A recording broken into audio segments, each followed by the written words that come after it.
Welcome to another edition of the Social Proof Podcast, where we find dope people that did dope stuff. Today is no different. I am in Vegas. It's hot out here, 111 degrees, and it's about to get even hotter in this studio. We have Ryan Pineda. What's happening, my brother? What's up, man? Thanks for having me on. Hey, I don't think you know this, but we don't have any AC in the studio. No? It's too loud. We took it all out. So, you're right. It is going to get hot. Hold on. So because of the sound of the AC, you took the AC out. Yep. So you'd rather be hot and produce than be comfortable with a little sound? It's all about the audience's experience, dude. I'll have to suffer so we can get clean audio. I don't know that. I love y'all. I don't know if I have that type of dedication, but yes, I've learned that. I just asked your team, like, what did they learn from you most? And they all said discipline, consistency, like structuring business, like really getting after it. Would you think that that's what they would say? Is that what you're trying to impart on your team?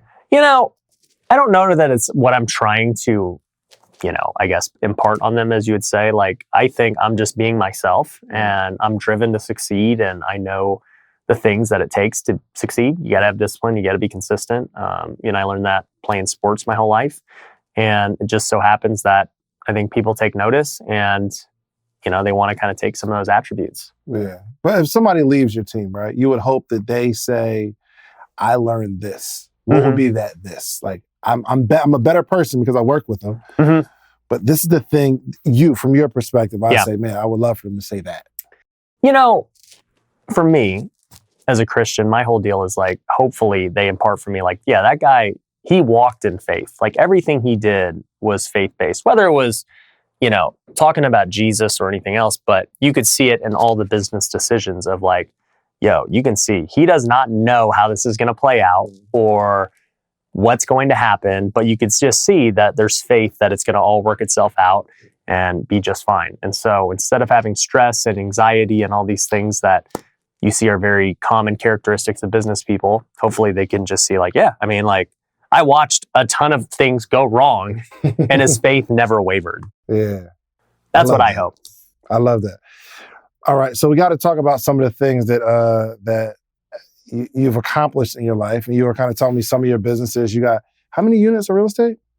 Over 550 now. Over 550 units that pay you every single month. Mm-hmm. You still do flips. Mm-hmm. How many per year? Our goal is to do over 100 a year. I think we're slowing down now with the market changing, but I flipped over 500 homes, so yeah. But that's not it. What else you do? You do a lot. We got education for multiple things. We teach people how to invest in real estate in one company. We train realtors in another company. We've got a women's mastermind for entrepreneurs. You're not even a woman. I'm not a woman, obviously. I've got a great partner in that company, and it's doing really well. We just launched that about a month and a half ago. And whose idea was it, yours or hers?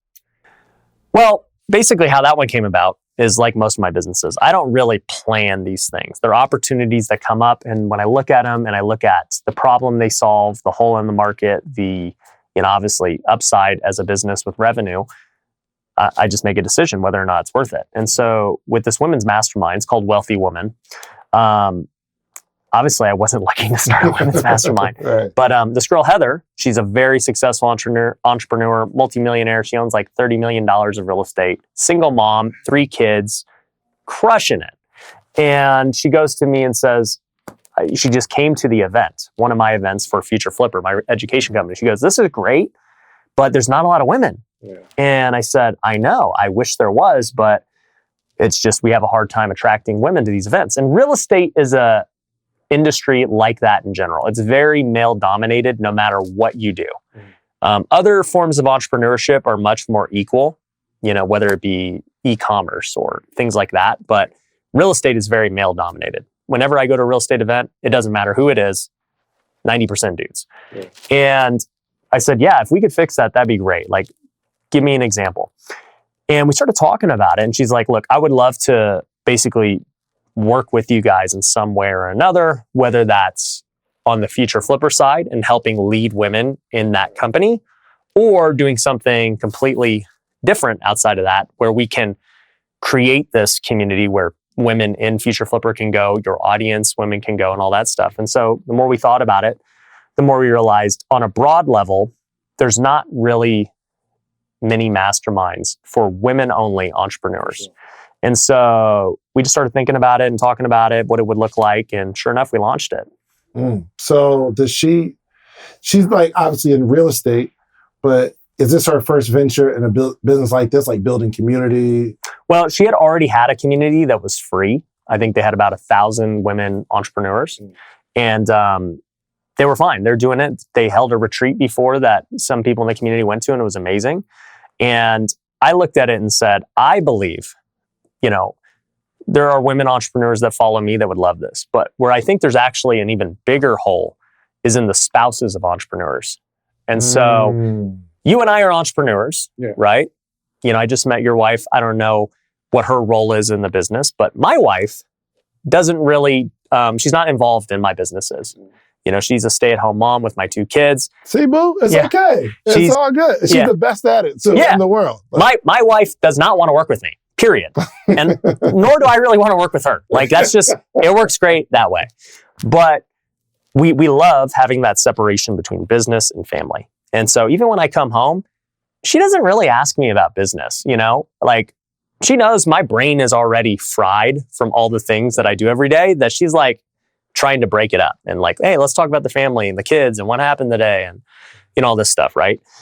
But what I realized was there's a lot of entrepreneurs in Future Flipper that have marital problems for one reason or another, right? Maybe their wife is involved in their business, maybe not. Maybe they're not spending enough time together. Maybe there's a ton of issues that cause marriage problems in entrepreneurship. And so the more I thought about it, the more I said, dude, actually, it's not the women that are only the people that would want this, but it's the couples as a whole. Like, hey, how do I reach out to the men and say, hey guys, this is really important for your wife to have a community with other women who understand the struggles that they're going through as maybe a stay-at-home mom, as a partner in an entrepreneurship relationship. And that's the problem we're trying to solve, is create the community for women. Because you and I have communities. Yeah. I'm in a bunch of masterminds. Absolutely, you and I both. Yeah. Yeah. Well, I guess that is a problem to solve. My question for you is, because you run so many businesses, you have how many employees across all your businesses? We're probably close to 100. Close to 100. How the heck do you do it all? I'm building like 2, and it's obviously kind of learning entrepreneurship and like leadership, and like, how do you manage it all? Because some people would see you and say, oh, well, I can do multiple things. I have multiple streams of income like Ryan. And that's not the best advice for that person specifically. No. But how do you build it all, and partnerships, and how do you do all that? So it's definitely not a skill that I just started off the bat with, right? It took time to develop the skill and learn how to create businesses from scratch and how to build the proper systems and processes to essentially have it run without me having to do everything day to day, right? So, my first business was like, my first successful business was the house flipping business. And so that was all I focused on. That was it. And sure enough, I learned how to build a sales team, build a marketing team, ops, admin stuff, me leading it as the COO. Hold on. Because I got to slow down. Because it's like, yo, you started, this is your first business. You eventually started with one house. Yep. Of course. By myself. But then we're going to like learn how to build a sales team and all that. And there's a lot of steps in between that. So before you started flipping houses, what were you doing before that? Okay. All right. So before that, I was actually a professional baseball player. Really? Yeah. So I did Oakland A's. So I didn't try to get in business or anything. All I wanted to do is play Major League Baseball. So I got drafted when I was 21 in 2010. Got drafted. Most people don't know in the minor leagues, you make like no money. I was making $1,200 a month. And that was only when I was playing, by the way. So for 6 months out of the year, I made $1,200 a month. The other 6 months, I had to figure out a way to make money. And it's not like I could go get a job because I have to leave for 6 months. So essentially, I was already doing side hustle culture out of necessity. Yeah.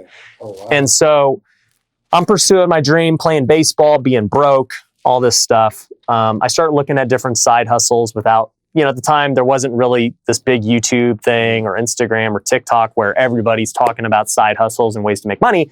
I'm literally just looking at the world and saying, how can I make money?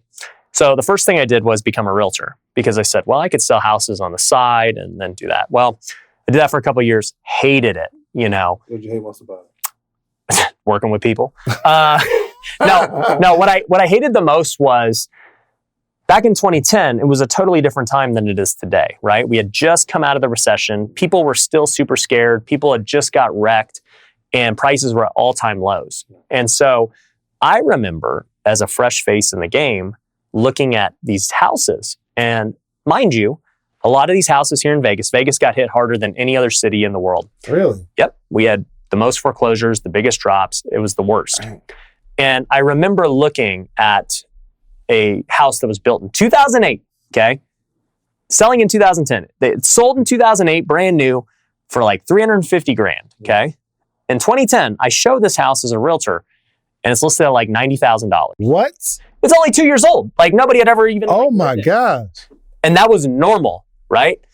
And I'm showing it to the guy and I'm like, this is a great deal. This house is brand new. It would just sold for $350,000. Like, this is a great deal at $90,000. He's like, yeah, but I still think it's going to go down. And I'm just like, look, I'm 21. I don't know what I don't know, but common sense said, no, it's not. Like, is it going to be free? No. Like, do you think it's free? How is this going to go down? Right. And it was at that point. And the worst part about that was I didn't sell that house, okay? Because he thought it would be free one day or something. I don't know. But the worst part was, had I even sold it, I would have made like $2,500, right? So like I'm working to try and make $2,500. And that was the reality of being a realtor back then, where even if you did sell a house, which was really hard because everybody had just declared bankruptcy, had a short sale, whatever, they couldn't qualify for loans. The commission was tiny. So after a couple of years, I said, this sucks. I'm done with this. You never made like any significant, you didn't get much traction going as a realtor? Well, you got to remember, for one, I never liked it. It was always just something to do. But two, I was pursuing baseball. My thing was, I'm going to get to the big leagues. This is just, I got to pay some bills. Yeah, for sure. So I was never passionate about real estate. I hated it, actually. Gotcha. And then eventually you get a big break to go to the MLB? No. So I never made it to the big leagues. No. In fact, what happened is, hold on, Oakland A's, did you play for them? In the minor, so I got drafted by them. In baseball, you got to go through the minor leagues to get to the big leagues. Getting drafted is something that 99% of, people never get to experience, right? And then out of that draft pool, only 1% make it to the big leagues. The other 99% will not make it, right? Maybe that's $1,500 a month. Yeah, you're grinding for a dream. And so for me, my dream was to get to the big leagues. And so for 3 years, I was just basically being a realtor on the side, focused on baseball in the off season. And after 3 years, the Oakland A's released me. And they said, hey, bro, you're not good enough, essentially. Good luck in life. And that was the first time in my life at 24 years old, where I was like, man, what am I going to do with my life? Because for my entire life, I've been the best at this sport. Freaking high school, Little League All-Stars, high school, being a freshman on varsity, playing shortstop, batting third, to going to college, being an All-American, being the player of the year, getting drafted, to then 3 years later, them saying, you're not good enough. And essentially, your career's over. You could try to continue to play in other leagues and things. But, at that point, it was the first time in my life where I was like, wow, what am I going to do with my life? Heartbreaking, isn't it, though?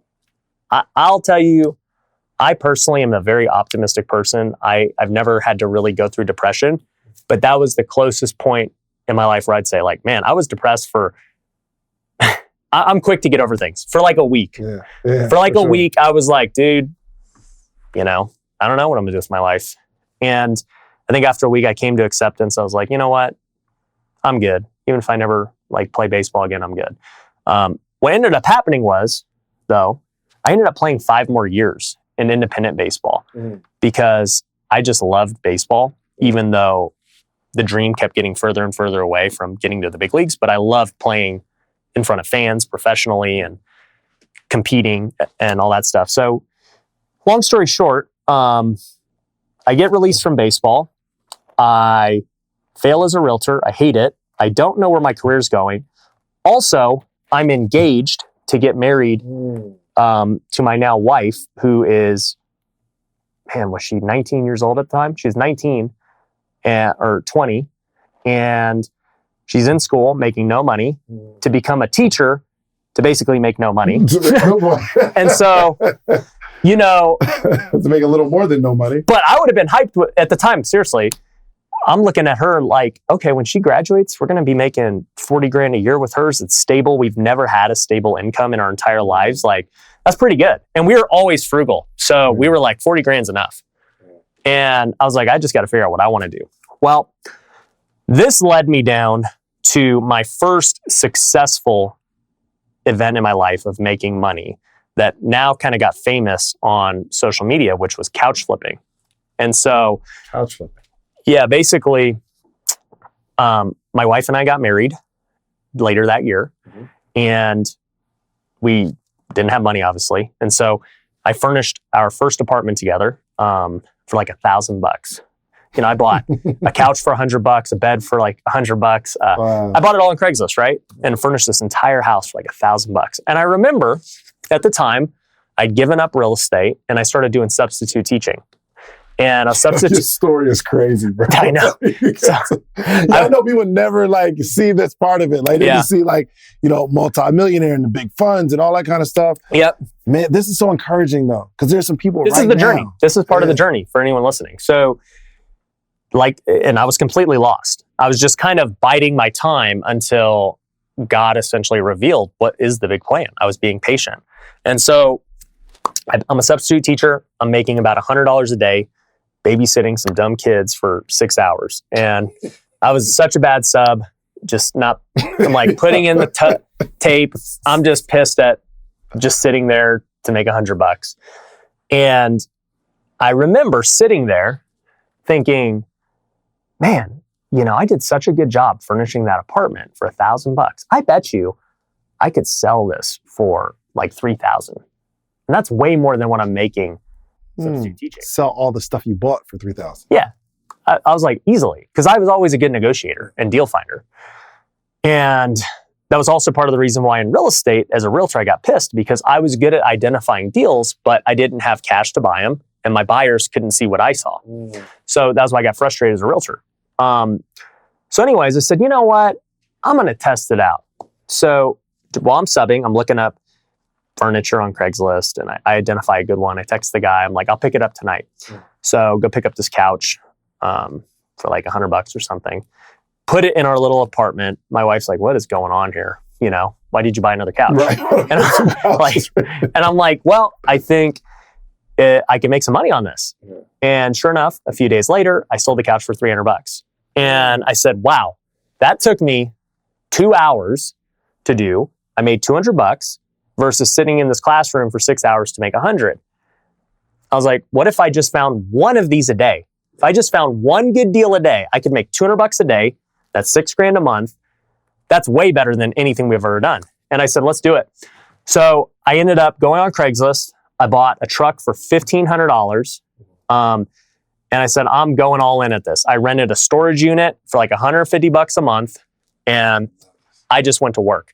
I started just hunting deals all day. I bought any good deal I saw, whether it was a table, a couch, an appliance, any household item you might need. I bought it. And I started to realize people were willing to pay a premium if you offered free delivery. And so I said, hey, I'll give you free delivery. I'll drop it off at your house, blah, blah, blah. And sure enough, it just started to go bang, bang, bang. You know, first month, make a couple thousand. The next month, doing more. You know, 2,000 turns to 4,000. 4,000 turns to 6. Eventually, I was making 8,000 a month net. Goodness gracious. Yeah, and I was like, this is nuts that this is a thing. Nobody's doing it. Yeah. And I remember... What year is this? I started it at the end of 2014.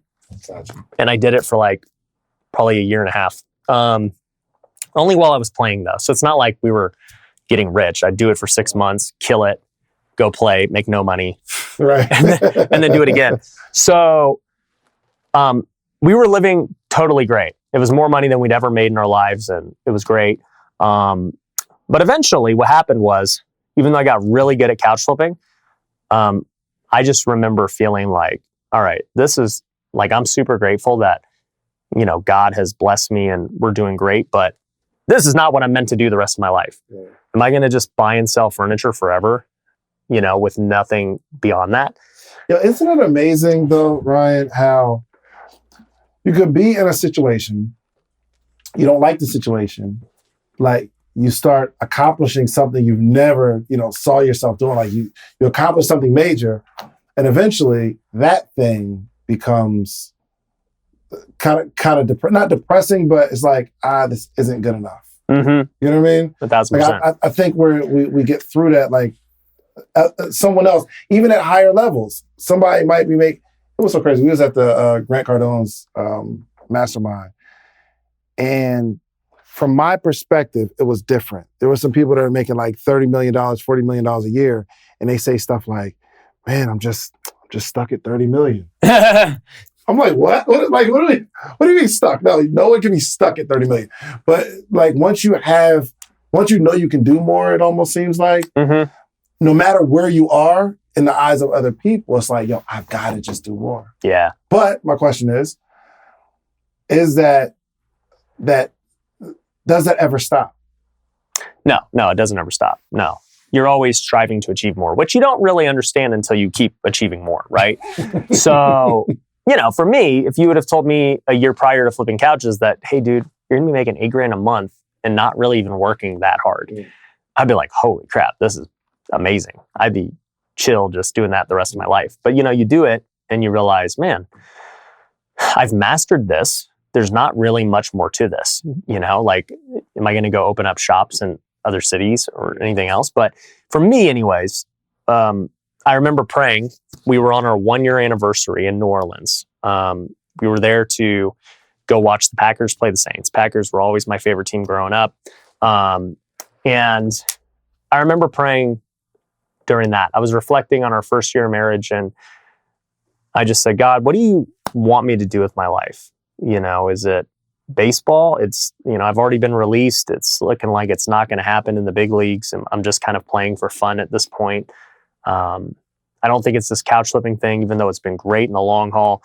What do you really want me to do? Because I don't have a career. Mm-hmm. And I remember him telling me real estate. And I'm thinking, why would I do real estate again? Like, I hated that. Mm-hmm. And all of a sudden I see this commercial. It's like, hey, you know, learn how to flip houses with none of your own money, blah, blah, blah. And I'm thinking, that's a scam. And so I've always been very pessimistic on like things like that. And I've always been guarded. And sure enough, I just felt God calling me like, hey, look into it. And I was like, fine. So I Google it. Can you buy real estate with no money?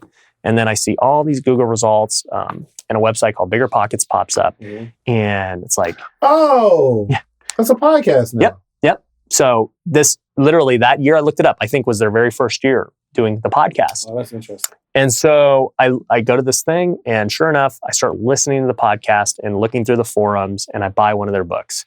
One of the books was written by my now friend, Brandon Turner, who wrote How to Buy Houses with like low and no money down.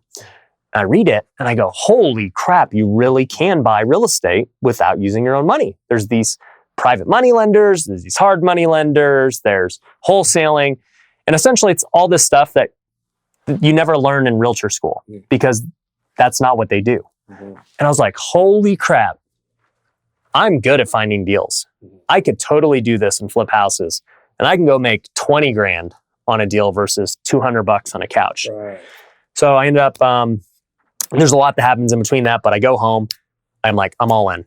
And I tell my wife, we're going to flip houses. She's like, cool. And I go, here's the problem though. You know, we still need to get some money for a down payment on these loans. So I'm going to go apply for all these credit cards for us. Mm-hmm. And, you know, we're going to use that and we're going to flip. And she says, okay. So I ended up getting $50,000 in credit from credit cards. I do a little balance transfer, cash advance stuff, get the $50K in cash. And then I'm like, I'm ready. And so, but hold on, why do you need 50? Oh, because that was the first step. They're telling you, you don't use your own money, you go apply for credit. that was one of the ways. Gotcha. Right. Gotcha. Like, hey, you don't have 50K in cash. Well, here's ways you can get 50K in cash. You can get credit. You can go borrow it from private money lenders, people you know that've got 50K. Like, there's a lot of ways to go get 50K. And so I was like, well, I don't know anybody rich. I'll just go apply for credit cards. And so that's what I did. And, sure enough, I find a deal a few months later, and I pull the trigger and buy it. A couple weeks later after that, I find another deal. I still had some cash remaining. I said, you know what, just buy it. We're already all in at this point. What's it matter? So I bought 2 houses, and thankfully, months later, both of them sold, and I made 40 grand on those 2. And so for me, that was the first aha moment where I was like, now this I could do the rest of my life. For sure. If I bought one of these a month, you're talking $250,000 a year. Yeah. And I'm good doing that. So that was my first big breakthrough. Come true. $250,000 a year. Let's go. 1,000%. So that was my goal, man. It was never to do what I've done to this point. It was like, man, it was a journey. I got into real estate in 2010. I didn't have that breakthrough until 2015. It just shows like, you don't know how long it's going to take. Yeah, for sure. So you start flipping houses. Obviously, it goes well. Goes well. That's because you have a bunch of businesses now. It seems like you got to that point. Like, am I going to flip houses for the rest of my life? That's exactly what happened. Yep. So it's funny, dude. You just keep progressing. So, 2015, I start flipping houses. I do 5 my first year, 20 my second year, 50 my third year, 150 my fourth year. Hey. So it scaled quick. And it was during that time I became like a true entrepreneur. I started figuring out how to hire people. Like, hey. And it's 2015 to 2019 or 2016 to 2020? 2015 to 2018 is when all that happened. Gotcha. 2015, I'm by myself. 2016, I'm by myself. 2017, I hire one person. We do 50 together. 2018 is when I finally built a team. I hired sales guys, I hired marketing guys, I hired project managers, all that stuff, right? In 2018, $2 million. $2 million. So 2018. I'm living a dream right now. Crazy. So, 2018, I do that. And I finally have built like an organization, right? Where I'm not the guy doing everything. Obviously, 7-figure company. And it's during this time that people just start asking me for all these things. Hey, Ryan, who's your CPA? Right? Who do you use? Obviously, what you do is working. Can we get your CPA? And, eventually I ended up starting a tax company called TrueBooks shortly thereafter because I kept getting asked so often. And that was the first business after the flipping business? That would have probably been the second business. The first business was actually Future Flipper because everybody was like, teach us how to flip houses. Got it. And so what happened was I ended up getting tired of so what first happened is during this time, everybody's like, can I take you out to coffee and pick your brain, right? And I'm like, cool, sure. And then it just became this thing that was happening all the time. And I was like, you know what?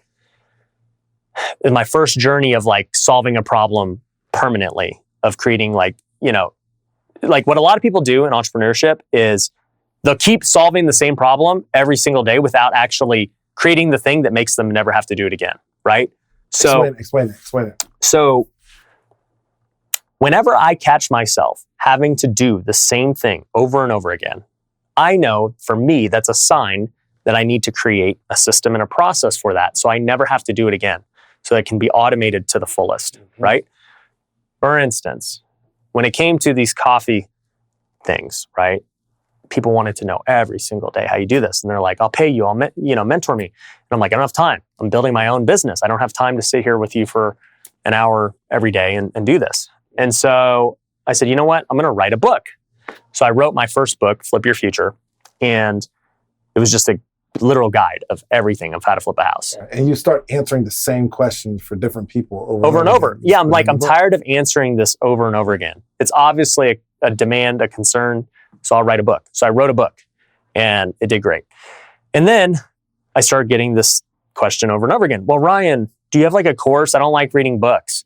So I'm like, okay, I'll create a course. So I film everything, basically what the book teaches, but far more in depth. And I start selling this course. It's fine. Eventually, people are like, Ryan, can we do like a one-day event where you teach everything in one day? So sure enough, I run my first ever event later that year. 10 people came to my office, $3,000 a piece, made 30 grand. I was like, wow, that was really cool to like do an event like that. And, that was the start of things, but I still didn't want to coach people because I wanted it completely automated.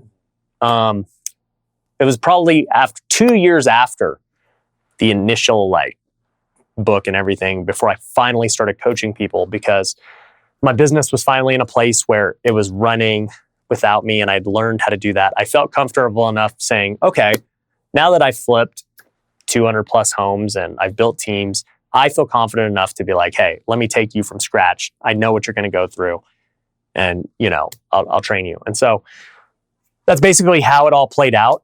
The education came first, then tax, and then eventually these other things started happening with other businesses where I kept seeing demand from the same kind of people and the same problems coming up, right? When I started getting into social media heavily, so many people were like, dude, how did you grow it? How do you do it? And I'm like, all right, let me create a course. So I create a course, whatever, do that. And really like what it's come down to is every business I really start has been an answer to problems and questions and things that I constantly hear. Because if I hear that, that tells me nobody's providing the solution.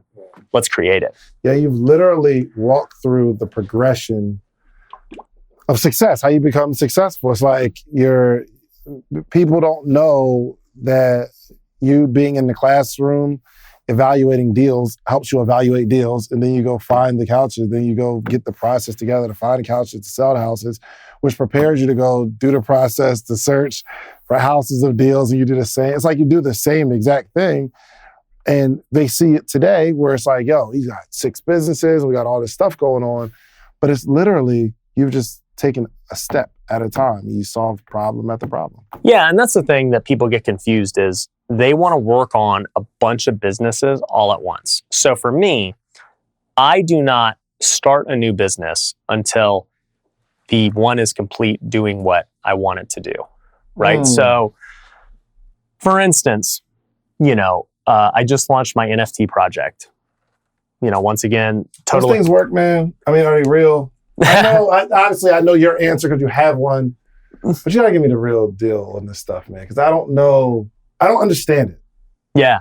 Well, okay, let me answer that question after finishing the thought. Yes. So essentially, for the last 9 months, I've been developing this NFT project, right? And we just launched this last, I don't know when this podcast is going to air, but we reached the #1 status of the most traded NFT in the entire world, Really? like 2 days ago. So Congratulations, thank man. you. Obviously, a big success. And it's been a crazy journey, but I have not done anything, like I have not been working on any new business or anything. Like that has been it, right? Now, that business will get to the point where it's self-sufficient. Like obviously there's always, all my businesses require something from me, whether it's me being the marketer, whether it's me thinking of the next event or product for that business. Like I'm always involved to some degree, but really what I'm trying to eliminate is the day-to-day involvement. I only want to think big picture, right? So, NFT, launched it. We still got a lot of things we got to do. So I'm still working on that. And then eventually, once it's all settled and things are rolling, I should be less involved in the day-to-day. Then I would go on to my next project. And now a project could be a new product for an existing business that we want to launch, or it could be literally a whole new business. Okay. So I basically work on one thing at a time. I launch it successfully, make it great. Yeah, that NFT did $2.5 million. That it was a very successful thing, and it will continue to be successful. Hold on. From the time you launched to today, how long has it been? Well, we launched it last week, so it's been a week. Yo, how much? 2.5 million in a week? Yeah.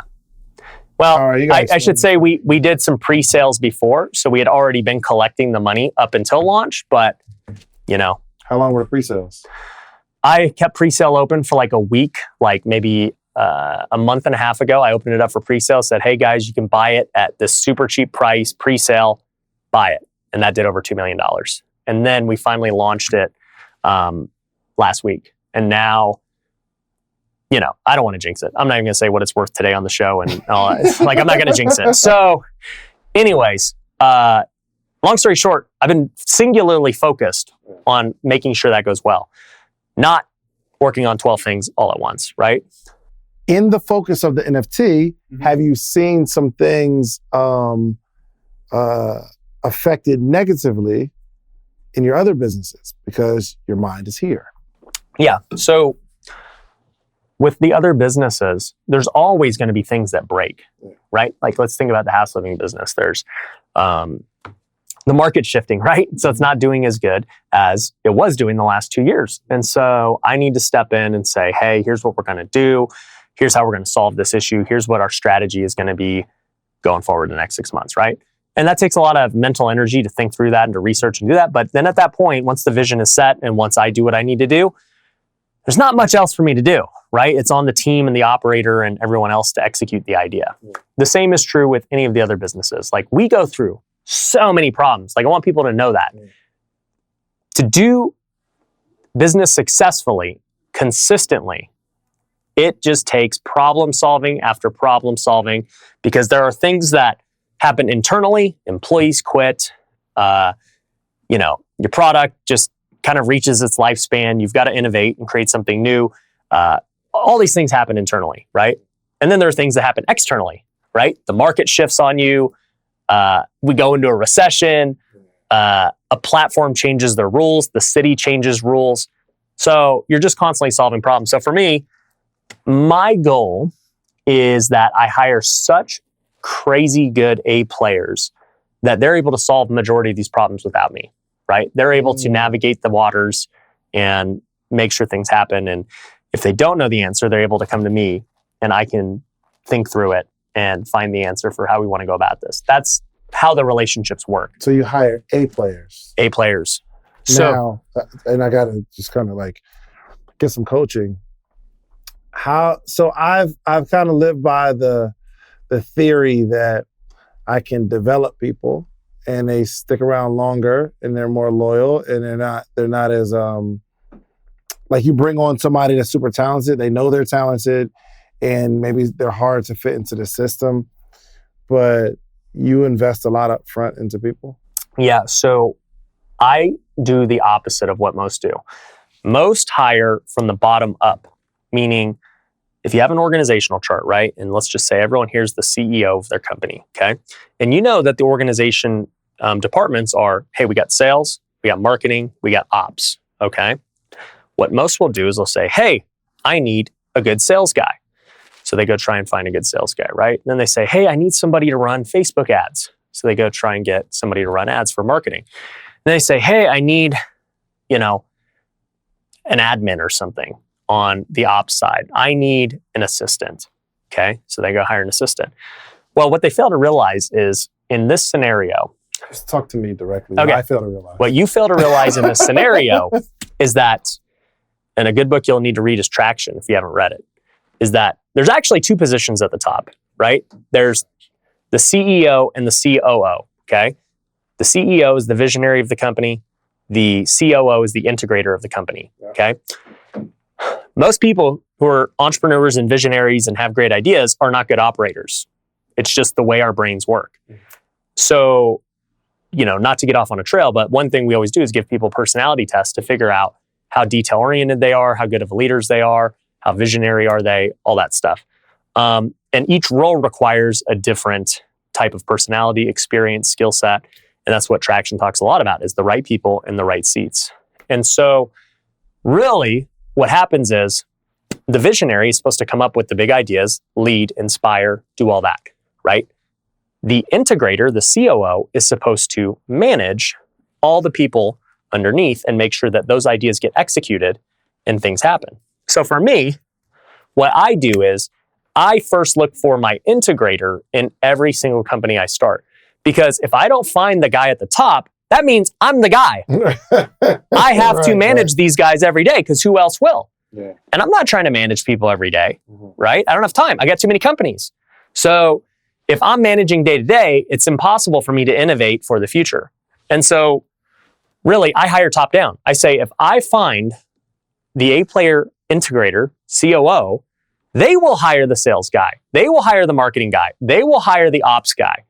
And from there, I just went from having to hire 4 or 5 people to hiring one guy who then hires the rest. And for me, my direct influence and success of the company will most likely be through communicating with this one person, because I'm basically imparting everything I want to happen on them and they're able to go do it for me.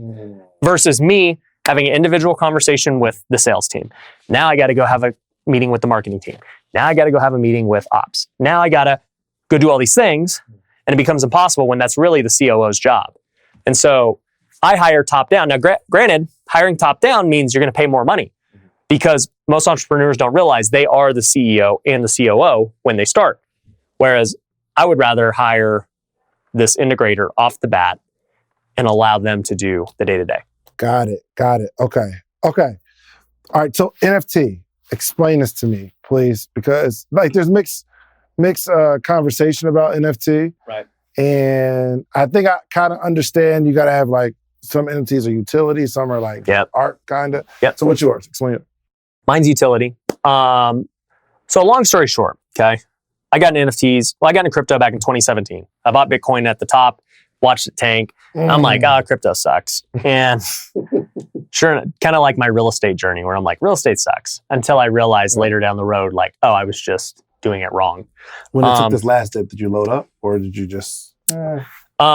So throughout 2020 and 2021, I was like trading in and out. I was buying Bitcoin, I was buying Ethereum, I was buying NFTs, like I was doing everything. But sure enough, in 2021, I started buying these NFTs and trying to experience, why is there so much hype around this? Like, what am I missing? Because to me, I was like I'm like, I don't get it. You're just buying art. That's kind of dumb. And though some are like that, and they're just basically collectibles in nature, there are many that are utility based. And so to give an easy example, one of the first ones I ever bought was a golf one. And their mission was, hey, if you buy our NFT, all the money we raise from the purchase of this NFT, we're going to go buy a golf course. Okay. And the people who own the NFT are going to have the right to buy a membership to that course, right? It doesn't give you membership because it's not enough money. The golf course needs member fees and all that stuff. But you can't buy a membership without this NFT, right? And you guys are going to be able to vote on the golf course. You guys are going to be able to have like say over what the rules are, all these things. Cool. So I was like, that actually makes a lot of sense. That's cool. And there's many other examples of different NFTs where they had cool utility. Well, for me, I was watching guys like Gary Vee and what he did with VeeFriends. And I said, okay, this makes sense, right? If you buy a VeeFriend, you're in the community, he's going to hold these massive events. You get a ticket to the event, and certain NFTs have special events with Gary and all this stuff. I'm like, that's cool. I get it. And so when I started thinking about NFT, many people approached me. They're like, Ryan, we can do it for you. We can. I'm getting that now. Yeah. And they were like, we can sell your courses and your mastermind and all this stuff through the NFT and blah, blah, blah. And I was like, you know what? To me, that doesn't solve any problem because I can sell my course and my mastermind anyway. Why do I need NFT to sell it? That's dumb. And they were like, well, the beauty is when you sell it this way, the people have ownership and access into it. So it's like, unlike a normal mastermind where if you buy in, you can't sell your membership. Like if you stop using it, you stop using it. Well, with an NFT, you can go transfer it to somebody else if you get tired of it, whatever. So it's actually very good for the consumer, right? And so I started to think, okay, I understand that from the education perspective.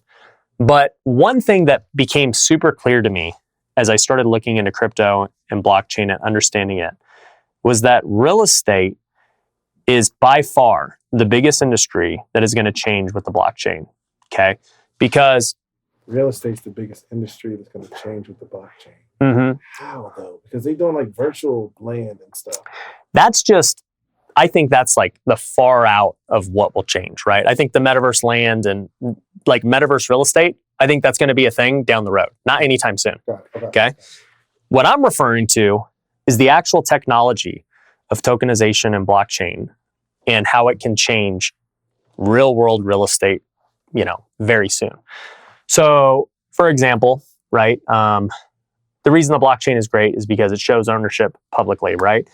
One example I always give people is like, okay, right now, if you go to sell me your house, there's a chain of title, and we got to pay the title company all these fees, and the city all these fees, and there's a bunch of fees you got to pay, and it's very slow, it's inefficient. You also buy title insurance to protect you in case you're being defrauded, and there's these things you can see. Well, the blockchain basically makes all of that irrelevant, because if you own the piece of real estate and it's on the blockchain, you have, call it the NFT to that home or a token for that home.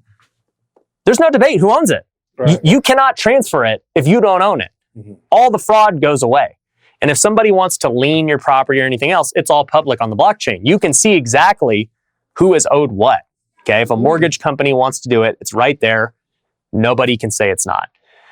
And so when you think about that, and you think about real estate as a whole right now, you can only buy and sell real estate on the weekdays. If your wire doesn't clear by 1 o'clock, right. It doesn't go through. Don't let it be Labor Day. Yeah, don't let it be Labor Day. Like all these things that just have been archaic for the last however many years, they go away with the blockchain. If I want to sell you my house on Saturday, I could transfer you it on the blockchain, and it's done. Now, granted, there's going to be a ton of regulation and things that happen with this. Like, it's not going to be an overnight thing, but it will be a thing. I can promise you that, because it's way more efficient. It's actually way more secure. Well, if you can make sure your wallet's secure, but it's way more trustworthy. It's all public. There's no fraud of who owns what, right? That's one way. Another way is basically fractionalizing real estate. With prices getting so high and people getting priced out of buying houses and things, I believe people are going to start buying a lot of properties together in the near future. And people already do this with funds and syndications, right? Like, so I have a fund right now. We've bought over 500 units. And what happens is somebody gives us money, accredited investors, and, they invest in like minimum of 50K chunks. And they know going into it, their money's locked up for the next 5 years. That's just part of the deal, investing in a fund, because it takes time for us to get these apartments stabilized and rented and all that stuff. Well, if I was able to offer it to anyone and everyone at $10 or $100, and I instead gave them a token that was tradable.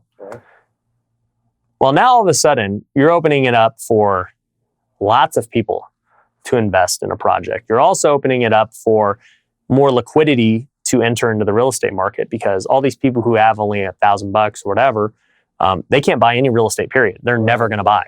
But now they can. Also, what you're opening up is the ability to exit a deal way faster. Because right now, if you want to exit out of a fund, you really can't. You're waiting 5 years to get paid. If you want to sell your house today, you're going to wait a little bit to go find a buyer and do that, right? But if I own tokens in this particular building that we're in right now, right? We bought it tokenized, and you got a bunch of tokens, I got a bunch of tokens, and all the other investors got tokens too. If you want to sell, go list your tokens on the market and go sell them and get cash out. If you think that the building's gone up in value the last couple of years, or you're in a crunch, you need your money back, now you can. So essentially what blockchain and everything is going to create is this more efficient market. And it's going to really make real estate more liquid than it is today. And it's going to happen. There's just no way it doesn't. And is that what your NFT is wrapped around? Real estate? Yes. So basically, we talked about solving problems earlier. So the problem is, I've talked about this concept after it finally occurring to me and talking to a lot of smart people, that this is happening. In fact, there are companies that already do this. Okay. It's just not mainstream yet. Oh, wow. Right. And so if this is going to be the norm, where it's like, why would you invest in my fund if I can't let you get your money back for 5 years? When the norm is, hey, you can go trade at any point if you want to get liquid again. Sure. For me, as the guy who has the property, I don't care if you trade. I've already got the money. We've already bought the asset. It does not matter to me what you want to do. Got you. Right? Got you. So for me, thinking through this and everything, and I've talked about it on podcasts and YouTube and stuff, lots of people are like, I agree. What now? Yeah. Knowing this information. That's my next thought. Okay, how do I get in this? Exactly. So that was where the NFT came about. I was like, you know what? We're going to solve a problem and create the number one community around real estate and blockchain. And we're going to have trainings on real estate so that crypto people can understand the nuances of real estate and investing and all that. And then we're going to have crypto training for the real estate people so they understand the blockchain, right? And we're going to have big events. We're going to run it just like I run my other masterminds and companies. We got chats, we got all that stuff. And then we're also going to take it to another level and add the elements of what makes normal NFTs special. Having great art, doing all these different gamification aspects to it.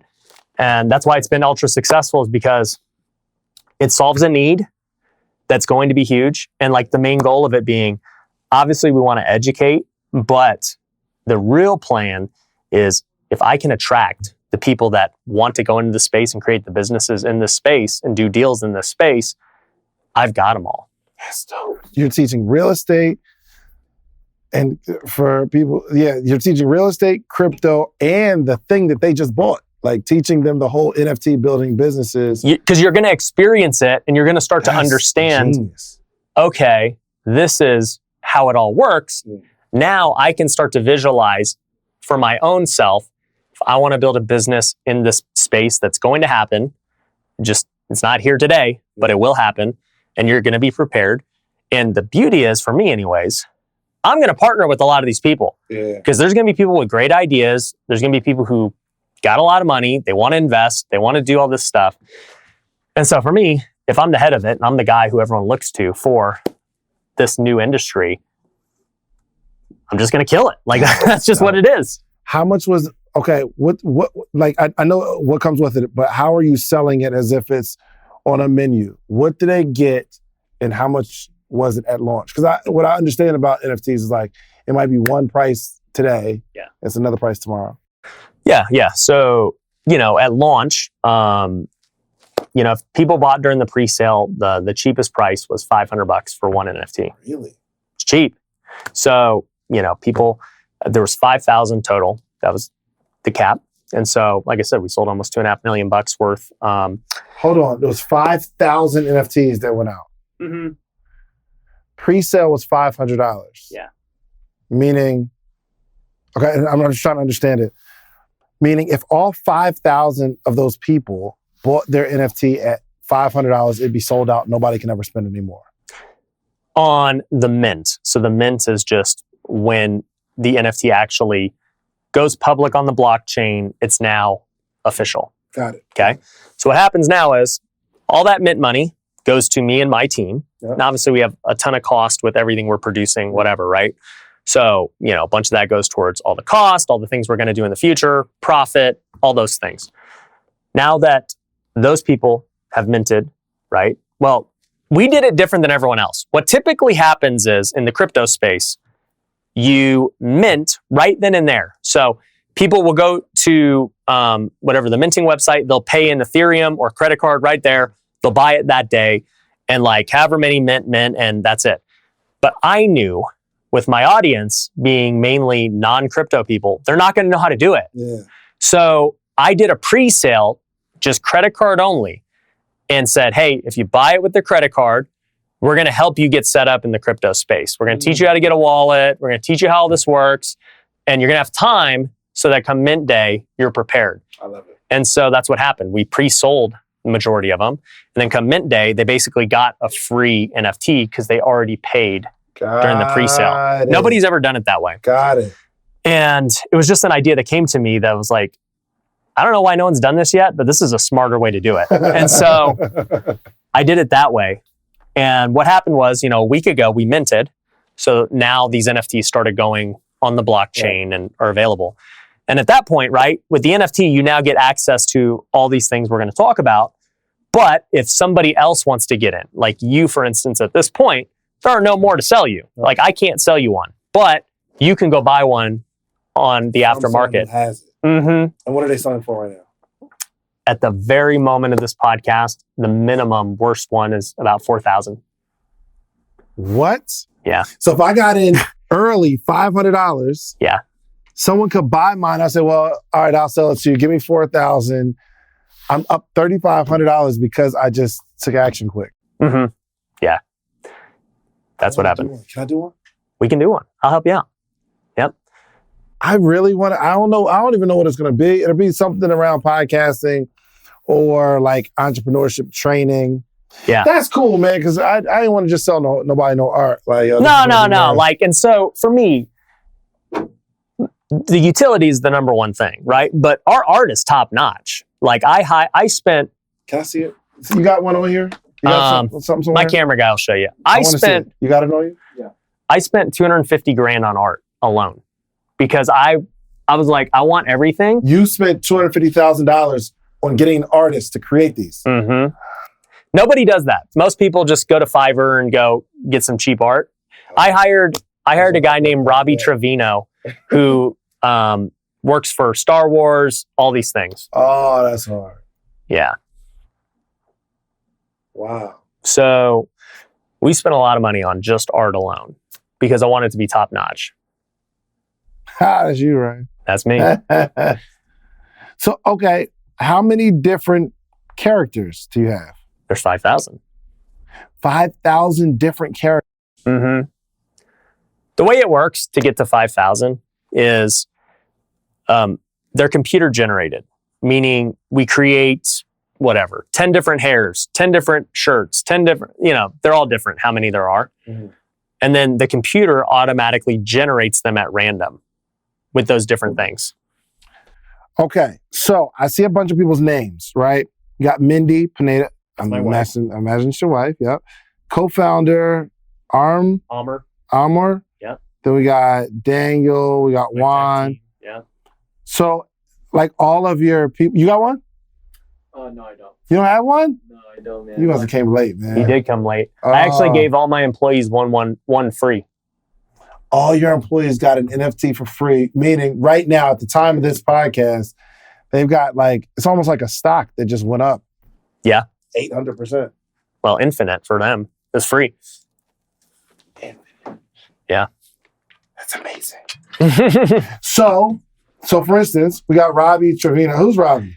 That's what I was saying. So that was our lead artist. Gotcha. And so he oversaw all the art development with Amr. They got the same hair? Because he got the little hair.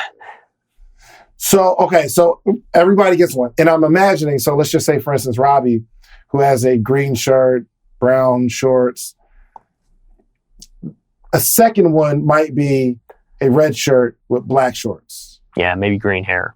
Green hair. Different nuances change. Yep. But, his overall, if he looks like that, he might not have that big Rolex that's on his arm right there. Right. Wow. And then you put it in the computer generates mad different versions of the Ryan. Yeah. And is Ryan more expensive? Well, there's only one Ryan. So there's also very special one of ones that they're not computer generated. They're hand drawn one-time deals. Do you own the Ryan? Of course. And I would imagine your wife owns the Mindy. Yep.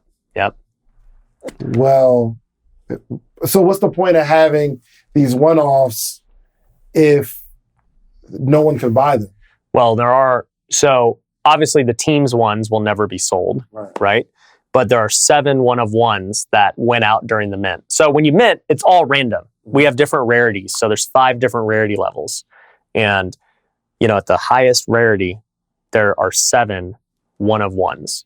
And they're super legit for what they get. First off, my favorite is Daniel. Daniel's NFT is hard. So I could have gotten lucky and got one of these one-of-ones. Yeah, anybody. It's just pure randomness of who gets what rarity. Hypothetically, if most of them are selling at $500, or not $500, and most of them are selling at $4,000, right? That one-of-one would be worth. Yeah, so each rarity is obviously worth more, right? I'm saying the cheapest one is about $4,000 right now. Somebody mistakenly sold their one-of-one, or 2 people sold one-of-ones on the first day when the price of the NFTs were $1,500, right? Because it slowly kept going up. It started at 5, then it was, 600, 1,000, 1,500, like whatever, right? So one guy sold his at 7 Ethereum, which is like, what is that at today's time? It's like $10,000-ish, right? So somebody sold a one-of-one at 10,000, and it's definitely worth a lot more than that now. That's crazy. Yeah, but we haven't announced everything that a one-of-one gets. So that's the beauty of NFTs too, is you got to always keep people on their toes of what's coming, because that keeps people engaged and wanting to hold and be a part of it. So the one-of-ones are actually getting, when's this podcast getting released? I don't know, but it depends on when mine gets released. Okay? Yeah. So I don't, I can't say what. Month or so. Okay, so I don't want to say what the one-of-ones get, but yeah, they're getting some really valuable stuff that are cool. Yeah, if this is getting released in a month, who knows what the NFT is worth? Hopefully a lot more than what we're talking about today, but and that's how crypto and NFTs are, dude. They're like this, man. You could be on top of the world one day, whatever. But for me anyways, as the guy creating the NFT, I know for everyone that bought at $500, you're going to get way more than $500 of value. That's the dopest thing you do for your community. It does not matter what the NFT is worth.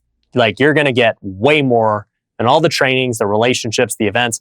So, even though it's cool to have them be worth a lot, and that is obviously like something we aspire to do, is like really, keep adding value so people perceive the price and all that stuff. But at the end of the day, that's still not the main point. It could be the main point for people who are buying it just to flip and, all that stuff. Whatever. If you want to flip them, I ain't never going to hate. Like, I flip things for a living. Yeah. But for the people who buy it for the long-term vision of what we're doing, they'll be rewarded significantly more than whatever they might flip it for. And I didn't even mention all the other things that it comes with. Like, we have basically tiers of holders, right? So if you have one, obviously you're in the community, you're getting a bunch of stuff. If you have 5 or more, it puts you into a new tier that gets better perks. And then if you have 20, then, obviously you're a baller. And we call that the boardroom. Yeah. And so at the time of this filming, there are over 30 people who have 20. And so this is like our boardroom where they're going to get special stuff and, access and all these things. Like, we're holding a board meeting in 3 weeks just for the boardroom. It's going to be at a house I bought here for $1.5 million that only the holders can stay at. I could have Airbnb'd it and rented it and made money, but I'm dedicating it solely to my holders. And so they're going to be able to buy nights there with their coins that their NFTs produce. The NFTs produce are something called Tycoin, a native cryptocurrency. And so they're going to be able to use the coin to go buy things like stays at this house. They're going to be able to buy things on our marketplace, like my products and services, my coaching, courses. And then also the members of the community can post their own products and services and price them in Tycoin. And so now what happens, this is why it was the number one NFT in the world, because we thought it out so differently. So what happens now is, if you own an NFT, you can apply to put your product or service on the marketplace, and you've got to price it in Tycoin, right? And from there, if you don't have a big audience like you or I, you're just kind of a normal person, maybe you're a really good graphic designer, or you build websites, you run funnels, you do ads great, right? You can put it on the marketplace, or you've got your own Airbnbs that you want to put on there. And it basically adds more value to the overall community by doing this. And also it adds value to you, because now you get all this exposure that you otherwise wouldn't have had. Dang. And I know you gotta go. You gotta call. One question. All right. Here's what I don't understand though. After 5,000 NFTs are sold, right, you as the entrepreneur, has to service this community, but you can't make any more money. Right. So there's multiple ways. Okay. So for one, this is why most NFT projects die, because they have no revenue streams beyond that. Right. So I've created multiple revenue streams that will make me a lot of money. Right. I'm not doing this for free. Right. I'm trying to make money. Of course. So the first is that, first and foremost, even if I lost money running Tykes, it would still be a net win, because it would just be a marketing expense to sell all my other products and services. To Right. this captive audience. Yeah, 5,000 people. they're getting all this stuff. You don't think they're going to go buy coaching and tax and all this other stuff? So for one, even if Tykes itself didn't make money, it would still be well worth it. It's very much like my social media today. We were talking earlier about the podcast and monetizing. I lose money on social media every month. We spend across all my channels, over $60,000 a month producing content. I don't make $60,000 in AdSense or sponsors, right? Because I shout out my own companies because they make me way more. So I'm cool losing money as a marketing expense. It's not even losing money. It's just investing. And the government's going to give them that. Yeah. So that part for sure.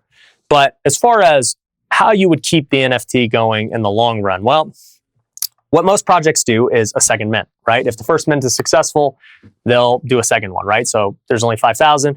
Let's just say this NFT is worth, I don't know, 10 grand, right? And most people are like, dude, I can't buy in. Well, you can create a weaker version at say $2,000, right? And $1,000 and allow people to get in that way. And they'll obviously get way less than the people who have that other stuff. And you got to just figure out, hey, what's fair for everyone?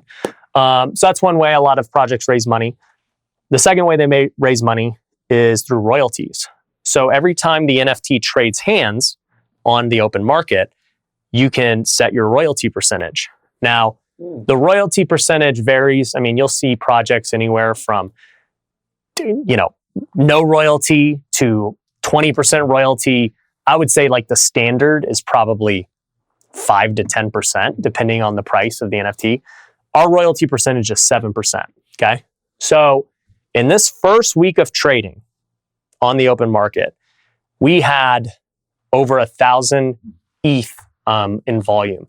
So ETH is, call it $1,600. That's $1.6 million in volume. So take 7% of 1.6 million.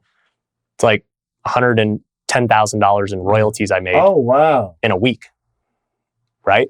So that covers a lot of money. Yeah, for sure. That's cool. That covers operating costs pretty good. Yeah. In just 1 week, right? That never stops. You get paid forever. That's passive income, by the way. So that's one way that you can do it. The second, or another way that we're personally doing it, is through the marketplace that I just told you about, right? So on the marketplace, we'll take a percentage of every transaction that goes through the marketplace. And so we'll be able to make money every time someone buys a product or service. All of these things are meant to continue to feed the project itself. They're not being greedy it's just like, hey, if we can self-sustain by creating win-win scenarios where everyone's incentivized for the right things, it's going to work really well. The last way would go back to the first one of like, hey, if I sell stuff with my other companies, it's all good. So, we're going to hold a massive event, the first ever real estate and Web3 event, like the biggest.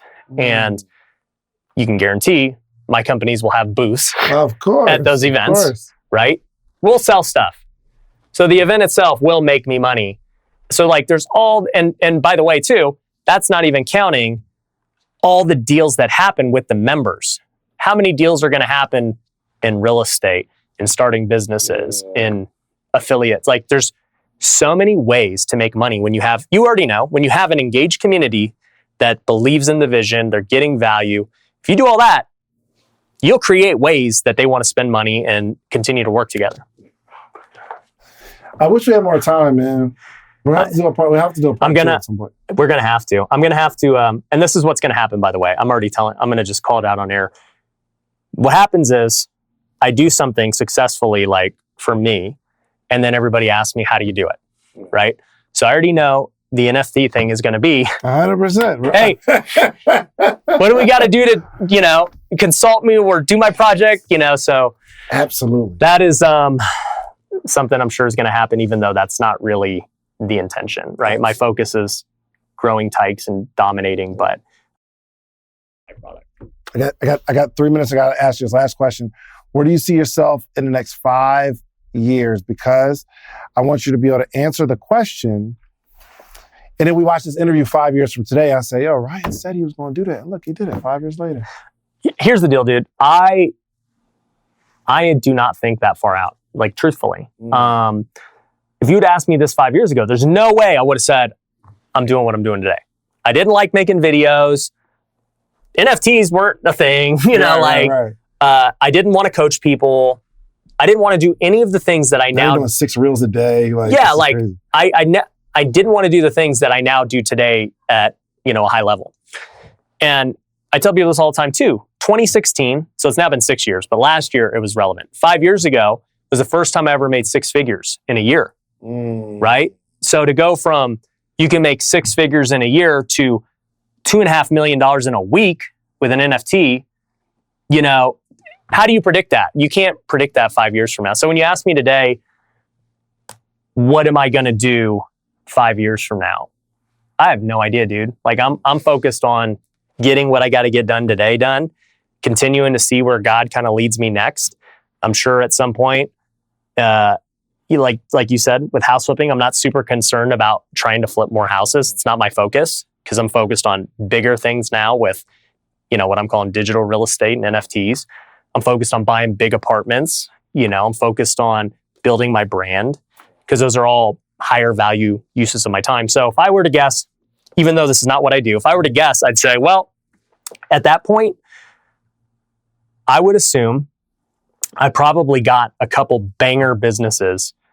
Like I would guess more so I consolidated a lot of the lesser businesses into maybe I sold them, maybe, I'm just completely out of them, period. And like, I'm just a passive board member on them and, whatever. And I think I'll probably have gotten a couple that are really big, like maybe hundreds of millions of dollars, like big, maybe billion. I don't know.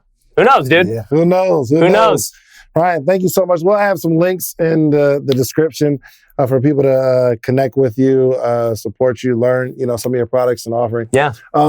Hopefully we can have a discount code on something. Just make it social proof. Okay. Cool. Just promo code social proof. All right. Anything you want to close it out with?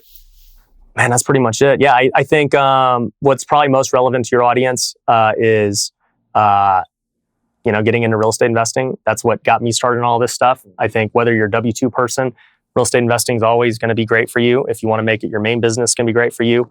And if you end up wanting to get into that, like David just said, just tell us, go to futureflipper.com and tell us you came from Social Proof and we'll give you guys a deal.